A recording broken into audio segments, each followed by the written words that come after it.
cortisol हूँ गोटे stress hormone जितेबाला आपको निद्रा रहित रुहति यह छड़ा जेकोसी भी स्ट्रेस अथवा चापयुक्त परिस्थिति माने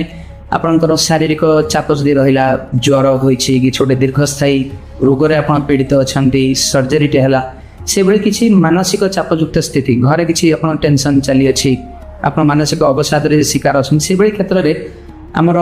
पेटरे रही एड्रेनालिन नामक ग्रंथि जो थी कि यही कॉर्टिसोल नामक हार्मोन टी क्षरित होता है एवं कॉर्टिसोल टी साधारणतः कौन करे आपंकर रक्त शर्करा टी बढ़ाई देता है रक्तचाप टी बढ़ाई देता है आपंकर दीर्घ दिन धीरे धरी जदि यही कॉर्टिसोल टी बढ़ी रोचे ताहले आपंकर मांसपेशी तथा मायोकार्डियम जहाँ आम हार्टर मसल रही ताहार पंपिंग को एफेक्ट करता है एवं जो माने स्ट्रेस हार्मोन जो प्रथम कथा आम देखी था लोक मानकर जेतक जंक फूड जितक आलोचना कले से प्रति लालसा बहु मात्रा बढ़ी जाए तेणु